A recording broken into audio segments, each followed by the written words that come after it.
With a band like us, it's sort of hard to write the set list at the start of the day because we have had so many hits in this country. It's difficult to know which hit to play, where to start, but this one's been played on Countdown, so I guess that means something. It's called Wide Open Road.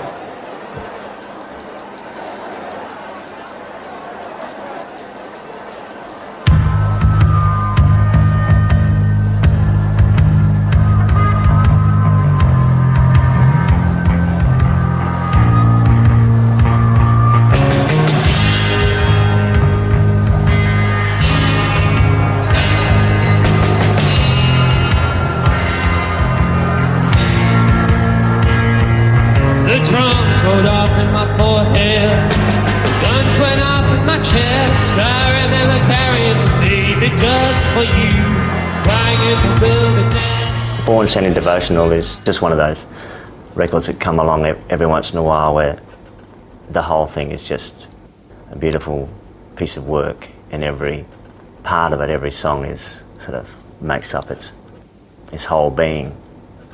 I just think it's an absolute classic.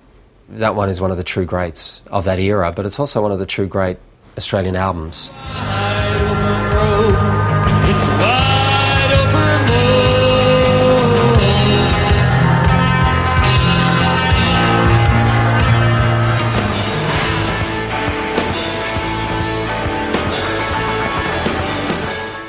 I met Dave through our families, and probably the first time we ever played was when we were still in high school. Well, we were only 16 years old. I don't think Dave had any particular musical background, but he had an old electric guitar that his eldest brother had, and he could play the bottom E string, you know, don't like that, you know, barely play. But that was the punk aesthetic, that you could still do that. And that's where his writing, I think, started to really take off. It was about that time when we were 15 or 16.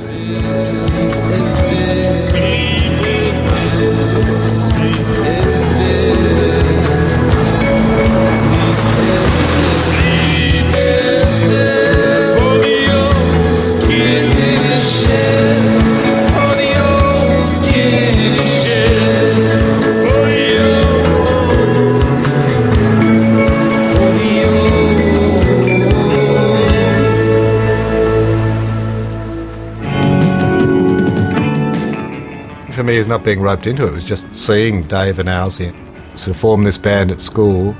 They would have been in probably about year 10 or something.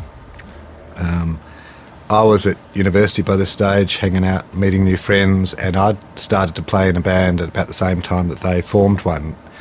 So I had my sort of uni friends band, and we used to play sort of Dylan covers, or there was a few songs written by one of the guys in the band. And I saw Dave form this band, and they just had so much more power and creativity than anything else around them. I wish I could be like you. Dave documented that I joined on a temporary basis, and 10 years later I was still there. He was quite a younger brother to have in that regard, and I always sort of felt privileged from even just before I joined the band, but also when I did join the band, to have somebody around like that. Matter of opinion, it's a question of degree.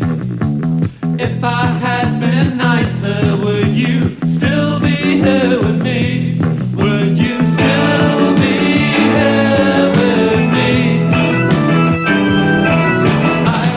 Perth back then was primarily a town devoted to covers music. So we confronted our own punk reality that we had to do something that was the opposite of all of that. By the time we started playing live shows in about 1978-79, it was still confined to inner city venues, because if you went out into the suburbs, like in Sydney, you would be lucky to escape with your life if you even dared go up and didn't play a whole lot of Love or something like that. So it was small but electrifying.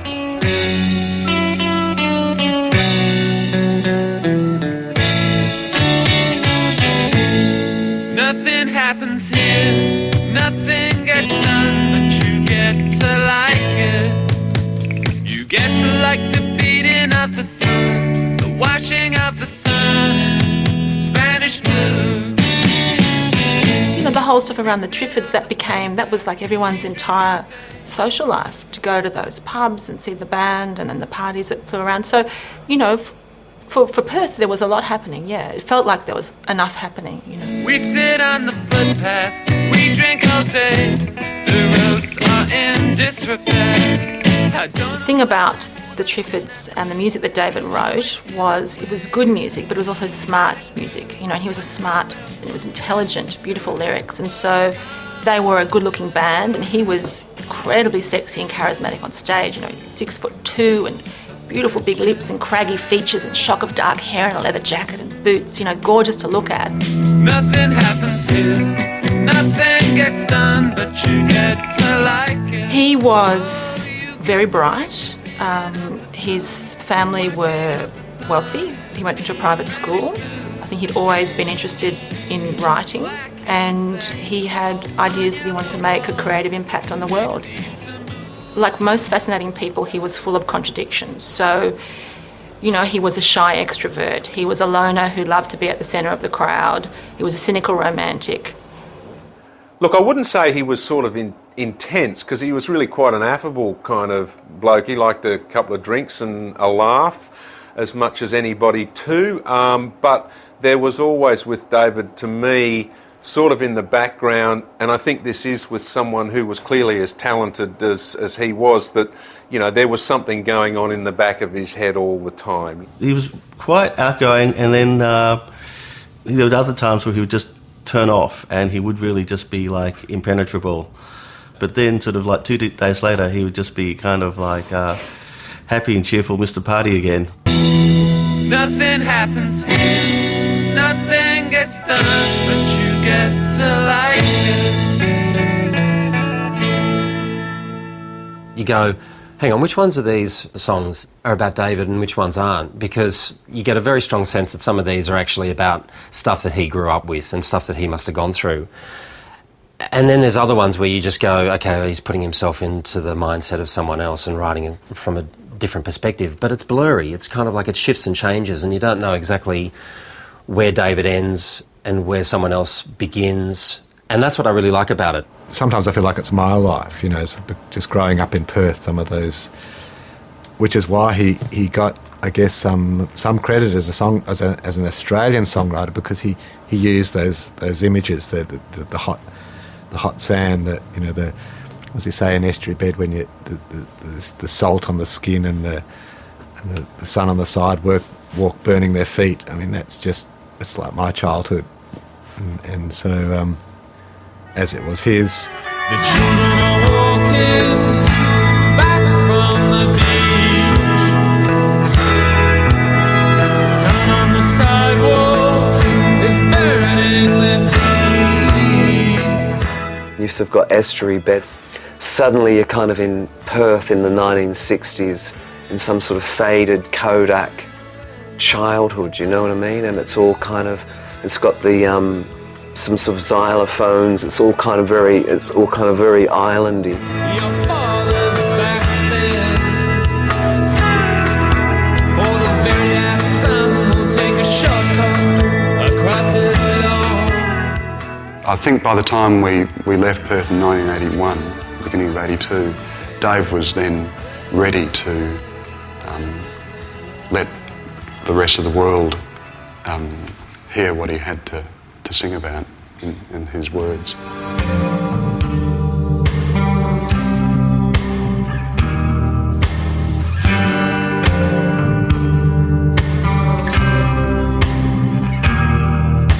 Some night was hot and your mother was calling. My chest is burning, rising, falling. Ugly dress, more gouge cap, miles from the just a dot on a map. I believe you will leave. Innocence and crime. You know, there's a real foreboding sense through the record of. There's a real loneliness there. There's often, in a lot of the songs, there's some guys somewhere in a lonely place by himself. Between our toes and with stains on our sheets, Down there, Dan was done, 'cause the flesh was weak. It was just before we were leaving Perth, after 3 years of playing and saving our money, and we said we're going to go and make a career out of this band. And I remember Dad's line to us, "Oh, well, you'll never be the Beatles." Nice encouragement. But so maybe, I don't know whether that in some ways might just spur you on. Down there, Dan was done, 'cause the flesh was weak. Flesh was weak, down there, Dan was done, and around the net, the shame was hung.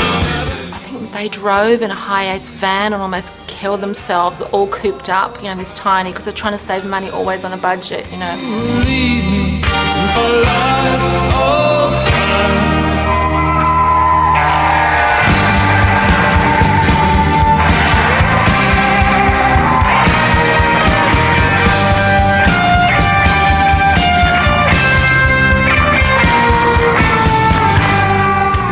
Dave actually invited me to join the Triffids. He asked me at the end of 1982, and I actually travelled to Sydney and joined the band. It was about May 1983.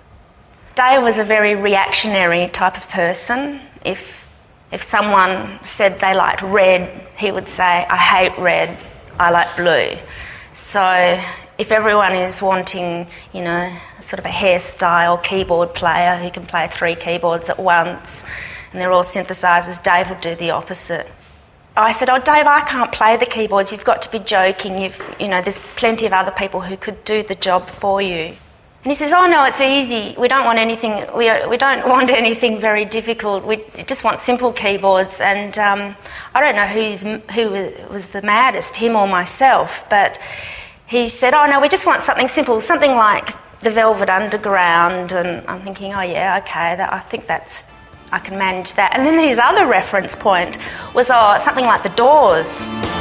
It's been a hell of a summer to be lying sober. The Triffids were a favourite. I remember when they moved to Sydney from Perth, and I was working in radio in Sydney at the time, and there was an Australianness in the way that David observed, I guess, his situation and his country that was very unique and had something very profound to say about who we were and are, and I guess the themes that ran through that were so evocative that you could almost feel it. I remember hearing a song called Hell of a Summer and just thinking I could feel how hot that song was, and I could feel an Australian summer. Hey, sir, it's been hell. Hey, come on, admit it, sir, it has been. It has been.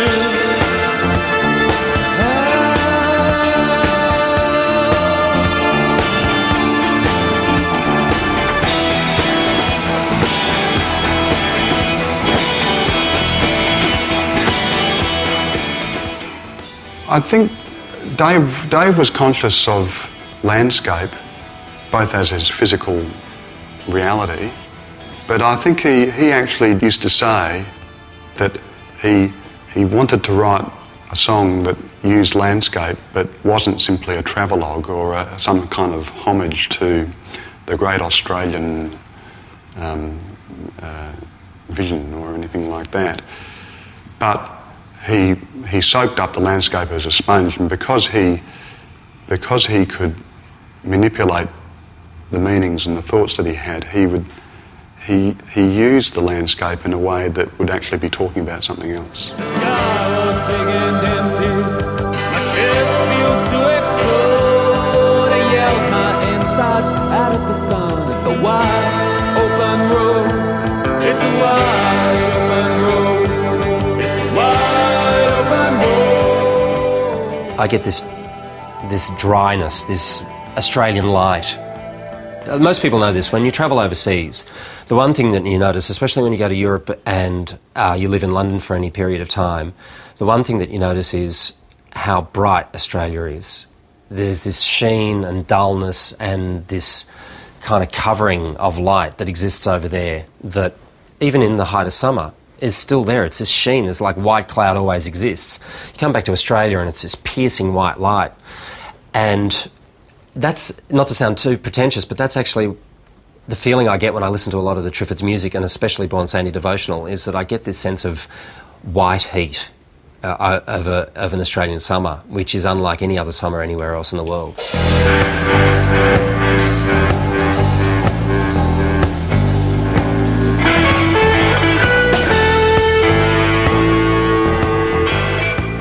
Marty Casey, now there you go. You see, he ended up as Nick Cave's bass player in the Bad Seeds. But Martin Casey was a great muscular bass player, so the Triffids were capable of a bottom-end grind. My baby thinks she's a train. She hears voices telling her things. Oh, she can't hear little voices. She hears voices, such little voices. When they played on the first floor at the Trade Union Club in Sydney, and the first floor was a bar, and so the band was like sort of cabaret.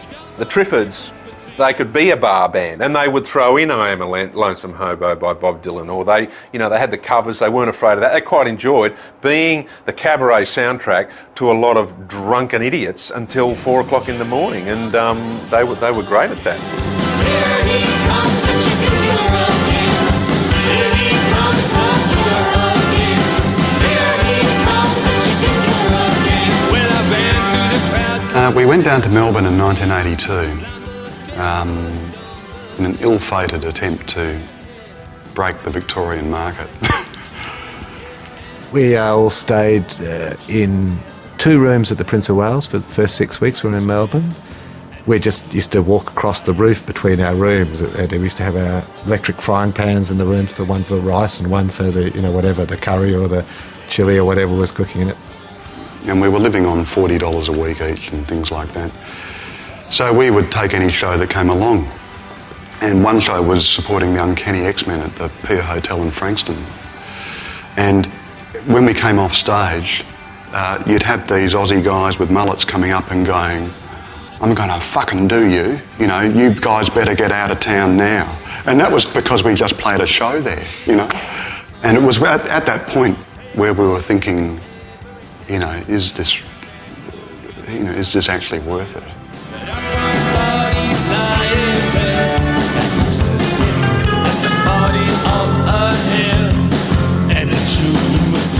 In 1984, we were thinking that we had pretty much done what we could do in being based in Sydney.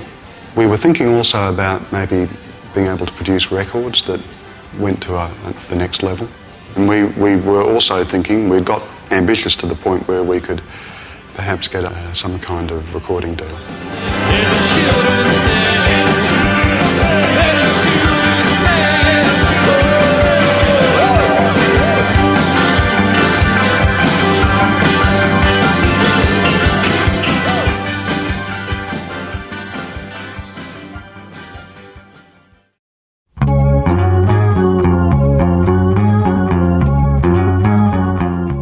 They went to England, and that was the centre of the music. But it was the only place that a band like the Triffids could go to continue to move forward, because it had stopped in Australia. They'd hit a glass ceiling, which was very low. It was way too low.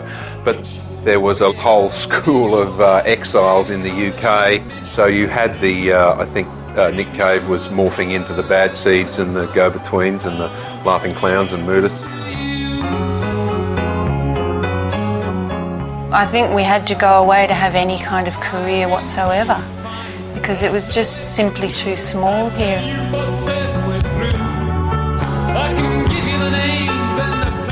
We moved to the UK and based ourselves in London, and existing with the Triffids, living in each other's pockets and living at a subsistence level was both an adventure and extremely difficult. In Australia you could sort of live on the dole and be in a band, but London was a bit harder than that. Money was always a problem, accommodation was always a problem, and the TV went off, and we were used to watching all-night TV, and the TV went off at 11 o'clock.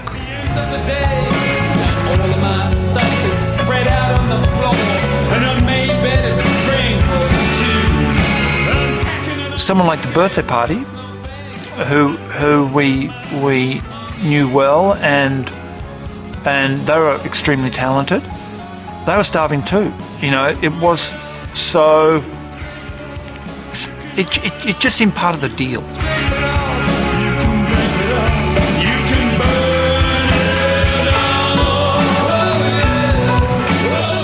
We played some shows. I think the first one we did was supporting the Go-Betweens. Their first ever gig in England was playing with us at Dingwalls, and they were great. They were actually better than us that night. And we just knew that it went really well. And I think there were a few people in the audience that we knew were from Enemy and things like that. And so they started writing great things about us from day one. In the UK, they're looking for something that doesn't sound like anything they've heard before, because they're looking for something, because they're a new and innovative, source in the industry. That they're the ones that the leading edge. So they need to find something new. So they're looking for a weird sound, if you like. And so we were what they're looking for, something different.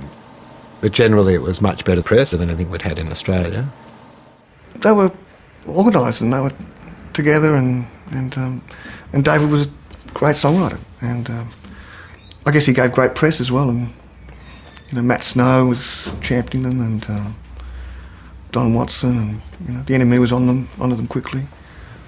We started touring Europe, and also that was when we started to plan for Wide Open Road, because Dave had in the background been working on the songs that would go on Born Sandy, and Wide Open Road was one of them, and there were other ones, and we were playing a few of them live, and it was, we knew that this was going to be a body of songs that was going to, when we got the deal, would form the basis of the album. And so we didn't have any problems with knowing that we could put the songs on the record. What we were being held back by was the ability to find someone who would put the record out for us. Well, we wanted to make this album as a major record with a major budget. However, after in '84 getting some good reviews, we went back, and in 1985, the supposed year of the Triffids, we thought, no worries, we should be able to stitch up a deal somewhere. However, it wasn't coming about, so we wanted to make the plan was to make the record anyway. And I can remember having conversations that a major record company has never stopped you before. It can't stop you now. You make the record, let's do it, and then we'll use that record to work, to try and get a major deal for the following year.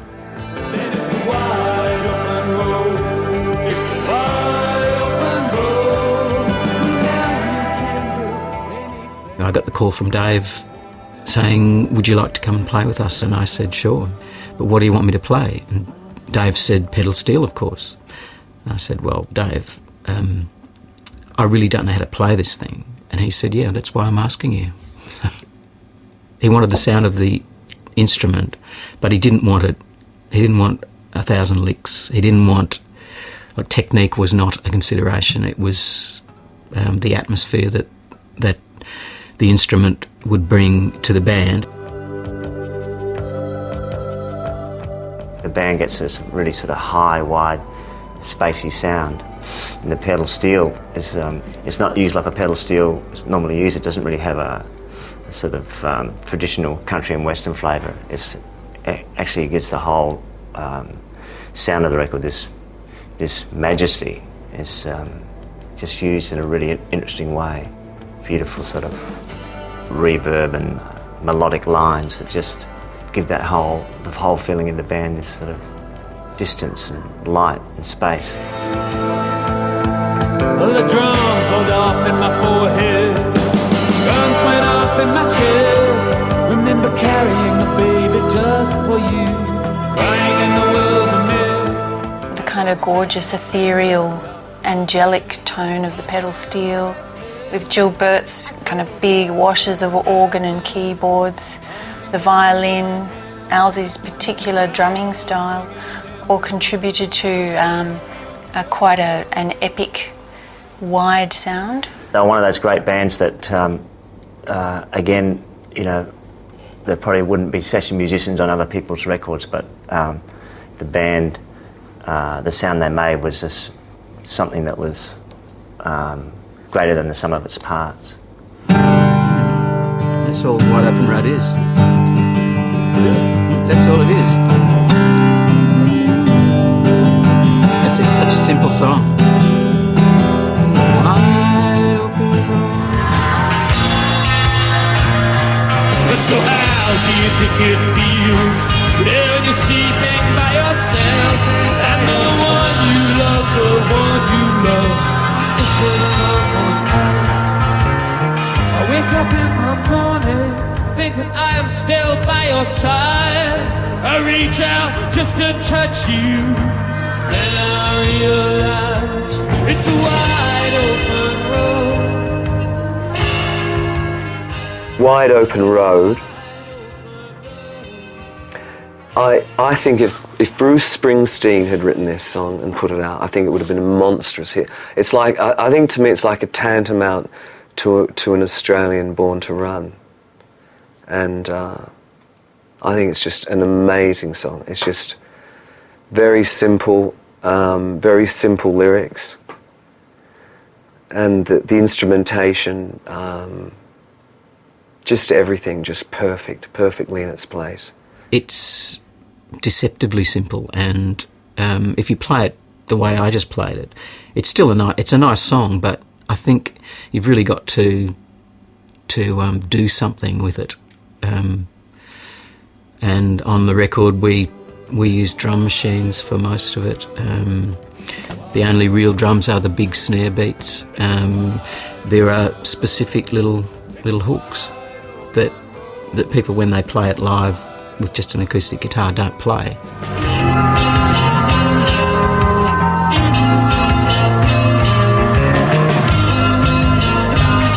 Wide Open Road is actually a really hard song to do, and I remember trying to do the song in different ways, because when you cover someone else's song, you don't want to be sort of doing a copy of what they do, so you try to find your own way into it. But I could never find another way to sing that song except the way they did it. You have to use the drum like they do it, and all the instrumental lines.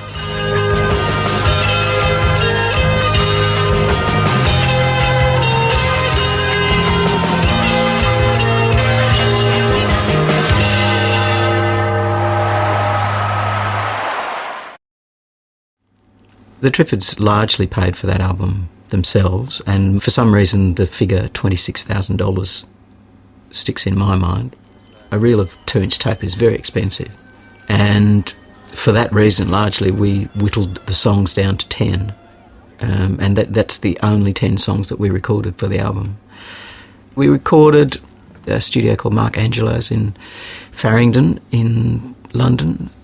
The guy that ran it did sort of reggae and stuff, from my recollection, dub music and things like that. So it was quite pokey.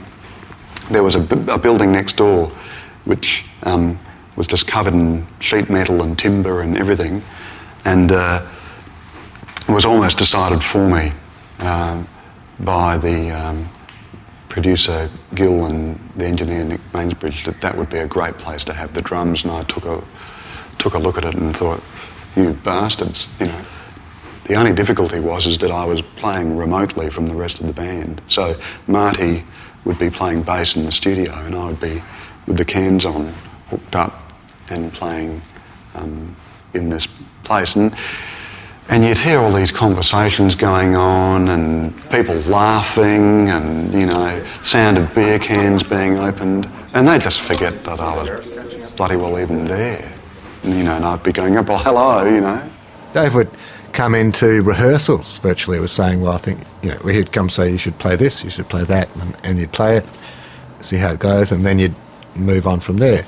With recording, he would have notebooks, you know, with half of the stuff might not get done, but it would be even the order of what to record, clear reference points to what records we should listen to before even trying to reproduce this sort of sound, or even just a moment in a song, just a little lick here or there that might be just like this. And so, yeah, he had a real clear view of everything he was doing. Dave would sometimes bring us in like the bare bones of a song, and we'd work it up and we'd find this part and that part. But sometimes he'd come in and he'd have lines already worked out. And the Seabirds is a case in point. I recently discovered a cassette on which Dave sings a very raw early version of this song, and there he is whistling the hook. The bait till it was red, turn in the sky a cold dark color as they circled overhead.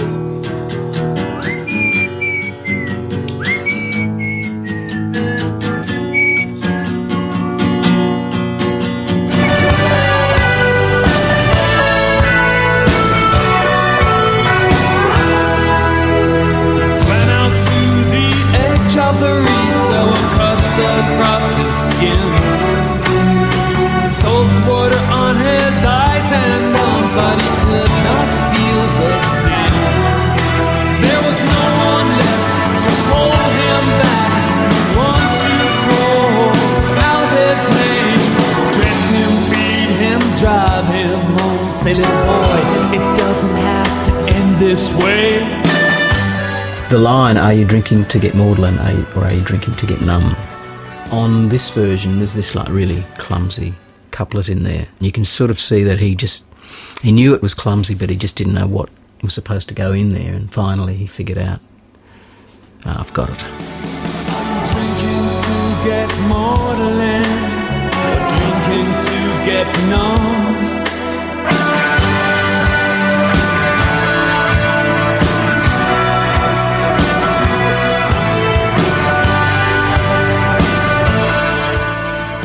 I don't know, I mean, I get all shivery just thinking about that song.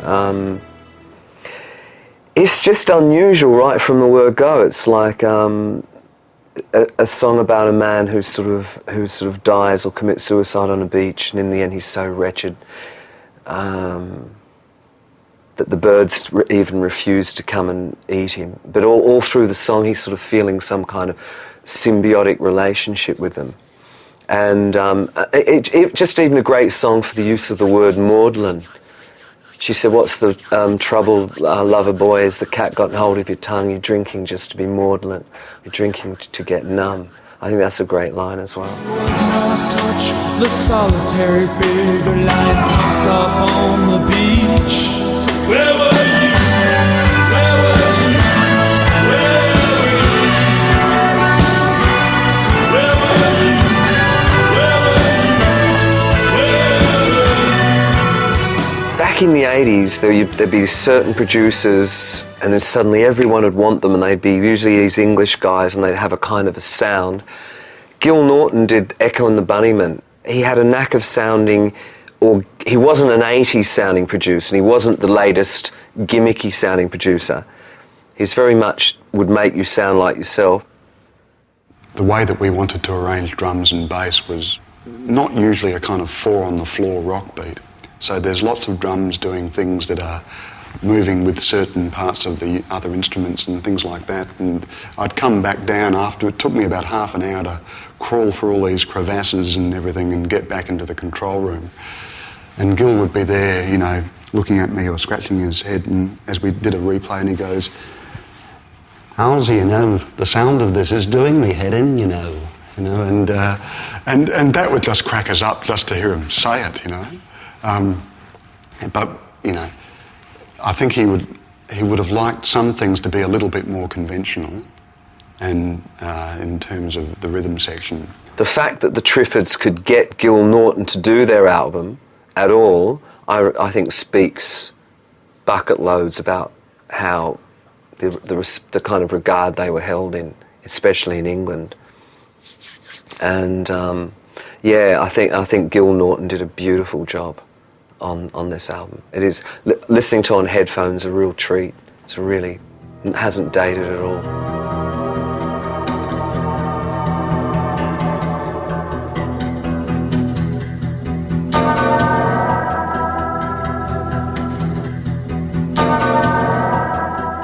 It's a driving album. It's the greatest driving album. I almost never listen to that record except when I'm driving in the car. That's where it was made to be heard. And not just for the song Wide Open Road. A song like a song like Lonely Stretch, which has a combination of great lyric imagery and, you know, this incredible momentum.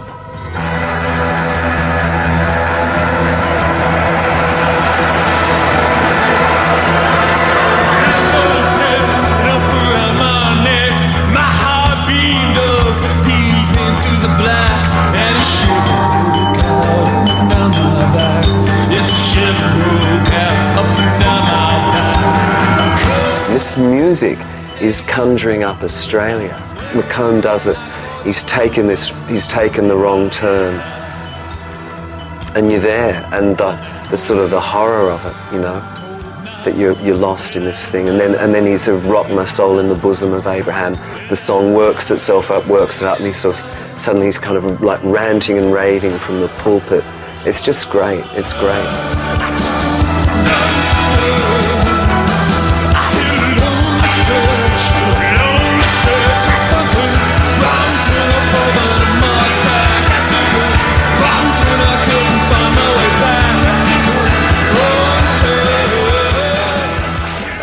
Conjured up this whole world of childhood and innocence, and then but the main sort of singer throughout the album, the main narrative voice is again, it was someone who's a long way from that childhood place, and is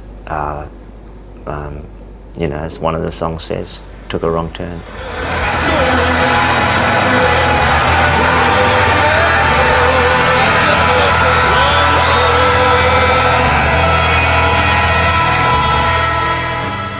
And then I think Stolen Property is just a fantastic song that sort of builds up and sort of takes you on this two-chord journey.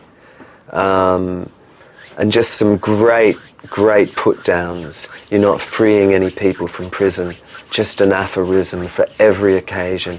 That's just such a, once again, worthy of Dylan, but very David McComb kind of thing to say. And then once again, as the song builds up, he sort of, you know, she don't belong to you anymore, learn that the hard way. He's sort of turning into that preacher again. And then it's kind of, it's funny because the perspective's shifting all the time. Reach out in the darkness now, she's not there. He's sort of, and then he's sort of, a lot of his songs about this sort of sudden loss and kind of bereavement. You are not moving any mountain. You are not seeing any vision.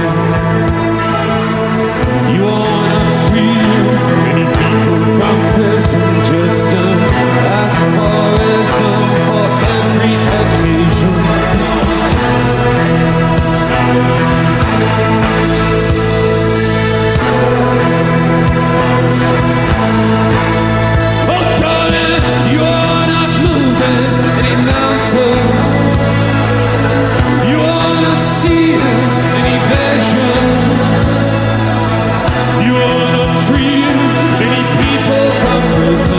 Just an aphorism for every occasion. As if the only thing that ever matters is your place at the table. You never read the writing of the... He wanted to make an album that actually contained songs that went together, that all adhered to a theme, and in this case the theme was unrequited love. And if you look closely at all the songs, that's what they're about. That's the fantastic thing about being in 20, is unrequited love and the big feelings and the longing and the separation, you know. It's sad, but it's sweet. That's the gorgeous part of love. Let her run away. Let her run away. Let her run away. Let her run away. I don't think he trusted the fact of being happy with his career and his relationships. You see it in the songs, in the lyrics, the distance and the loneliness, and that was what he was choosing as a career, and those things created perpetuated that loneliness, and for, you know, not having your partner with you, having that distance between, you know, from Perth to Sydney, from, you know, Sydney to Europe. There was always that distance with his relationships, and they didn't travel very well. Let her run away. Let her run away. Let her run away.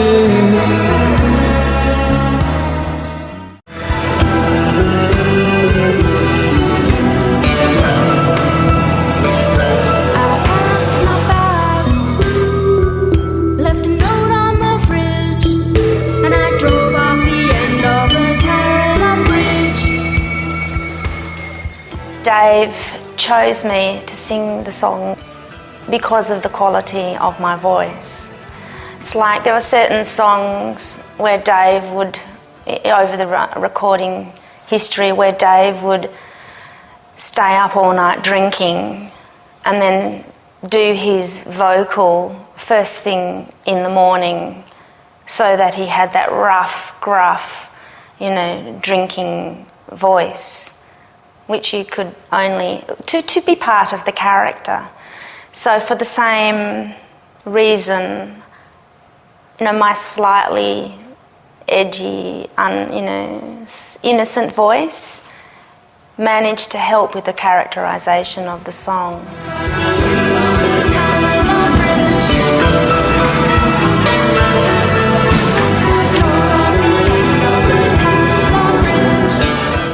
I love the slightly spooky feeling that those songs have, particularly Tarrell Bridge, of this slightly disembodied woman's voice, you know, singing in her own voice and telling the story, and quite a dark kind of lyric.